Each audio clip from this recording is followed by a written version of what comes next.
Hello, and welcome back to another installment of Advance Your Wealth. I'm your host, Ryan Ruff. I've got Homer Smith standing by in the On Deck Circle. He'll be joining me momentarily. But look, we want to thank you for finding your way back to the show.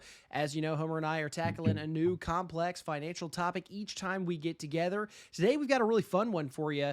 It's one that I think can be often overlooked at times. It's one that, when somebody approaches you with this idea, your knee-jerk and gut reaction might be to say yes when you don't really understand all of the inner workings of what comes with this request. Topic of the day, should you be an executor? Let's get into it now with Homer Smith. Hey, Homer, how you doing today? Good to see you. I'm doing well, Ryan. Appreciate you coming back on. I've been doing some of these where I'm the host asking the questions. So Right. sometimes I think it's a little bit easier to be on your side than mine, but enjoy it. Well, yeah, we got to position you well here on these episodes. But hey, look, either way, we've got a good topic for our guest today. And the best place for us to, I think, start is just looking at the situation as a whole. So for all of us, there may come a day, when a friend, a family member, a close colleague even asks you to be an executor on their estate, a given estate. Now, this is a task that comes with some serious responsibilities, as well as some very important risks that need to be considered along the way. Today we're going to be looking at what exactly it means to be an executor, and then how you should go about ultimately deciding if this role and these responsibilities are right for you. So, Homer, let's start with the basics first and foremost. Tell us what an executor does. What does this position mean? What does it entail? Yeah, I think it's a great topic because I think it's one that as people review their estate plans, it's often something they don't spend enough time thinking about, and then oftentimes don't do a good enough job asking the person they want involved if they're really ready and capable and understanding of what that role entails. But in general, the role of an executor really is handling all of the administrative and legal responsibilities of closing out the estate of the person who died. So administering the estate, making sure debts and taxes are paid, and then ultimately distributing the assets to the heirs. And really, every estate is different. Some are more complex than others, so the duties are going to be more in depth than others. But in general, it really is finding the will. Making sure that you find all of the assets associated with the estate, value things correctly, make sure all debts and taxes are paid, and then ultimately that all of the assets are distributed to the heirs appropriately. Now, in some instances, Homer, obviously our conversations deal with, those individuals that have a significant level of assets, a significant amount of wealth at their disposal. That being said, this is definitely not a job somebody should just automatically say yes to without really doing some serious thinking here, because I get that somebody might want to be helpful. They might want to, lend that helping hand to a friend, family, coworker, whatever the situation may be. But there's a lot that goes in here. So walk us through why somebody shouldn't automatically just knee-jerk reaction say, yeah, I'll help you with this. Yeah, it seems odd that you would consider saying no to a close family member or a friend to provide this kind of important service to the family, but there is a lot that goes into it, a lot of time, even some level of legal and personal risk and liability that comes with the role, and that we'll get into more a little bit later. But it is a big job, and it is something that you shouldn't just immediately say yes to. You really got to consider what's going on in your own life and whether you can really handle the responsibility. So no, it definitely is not something that you should simply say yes to. You should take some time, really think about what it entails before making that decision.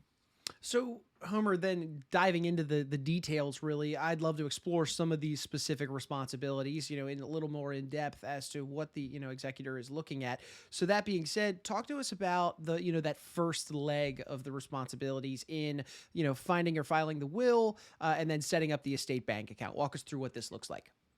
Yeah, first step is filing with the probate court and being confirmed as the administrator or personal representative for the estate. And that really is what gives you, and the grant will judge you or provide you the ability to then administer the estate and utilize those powers to set up bank accounts and basically handle all of the affairs of the estate. And really one of those other really important steps, as simple as it may seem, is really setting up that estate bank account. It's where all of the funds funds will ultimately flow through to manage all of the debts and taxes and everything and all and ongoing expenses that as a administrator you'll need to deal with the estate. So, first step is getting filed in court and becoming the personal representative. Usually the second step or shortly thereafter is getting that estate bank account set up. And Homer, I mean, in most cases, and we've talked about the process of the will, the family constitution, just these documents that are passed down from one family to a member to another. This is, the idea of the will is probably where I think the layman would get, that would be the beginning and the end of this conversation. But walk us through what lies beyond this. Are there any other bigger responsibilities that are also worth considering beyond the will, beyond the bank account that you just mentioned, that you see as really important, that or maybe even challenging to address when it comes to this responsibility? Yeah, one of the big ones that seems simple at first, but especially if you're dealing with complex estate, is really just finding all of the assets. Mm. It's not necessarily just sitting on an investment account or a bank statement. There could be assets, in safety deposit boxes. There could be in storage bins. It could be, with other family members that you'll need to track down and collect. It could be old stock certificates that need to be converted. So really, those assets could be anywhere, and then really being able to value those assets. Some of them might be antiques, art, collectibles, things that, again, don't just show up on a statement with a value. That as the executor or personal representative, you now have to figure out what those values are. And you also not only do you have to search for assets, but you also have to search for the creditors, so the people that the deceased might have owed money to, and be able to track those down as well. So it's a lot of treasure hunt kind of activities that might be entailed, especially with a more complex estate. Right, right. So, any advice for an executor going through that treasure hunt of hunting for assets, or on the flip side, I love that you also brought up the creditors. You got to look for them too. Any advice when it comes to this process? Yeah, a couple simple steps you can take. The first one is simply just changing and forwarding the address for the deceased to you so that you receive all of the mail. So, whether it's monthly or quarterly, you'll receive bank statements, investment statements, dividend payments. And so you'll start to see as things come in that you didn't expect or didn't know about. Also, it's really working with the CPA, the attorney, the investment advisor that they were working with. They might also have access to a lot of information on where those assets are and what those assets are. So those would be the first two. So setting up the forwarding address to you, and then really having a good relationship and good communication with their professionals, the CPA, the attorney, and investment advisor. A quick caveat question that I have, Homer, is when it comes to some instances or different assets that aren't maybe as black and white, like the family car, the boat, the whatever.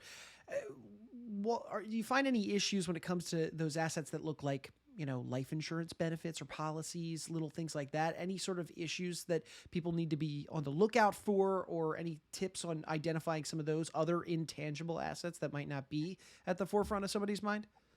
Yeah, not only tracking them down, but also how they work when it comes to the estate. So there's certain assets that have to go through probate and certain types of assets that don't if they have Hmm. certain beneficiary designations on them. And so understanding that is really important. So things like life insurance that typically are going to name a specific beneficiary, or a retirement account, or like joint and survivor assets, those automatically pass directly to the beneficiaries. And so it's important to track those down and understand how those need to flow, and then also what assets need to go through probate, and the court ultimately settles where and how those assets get distributed.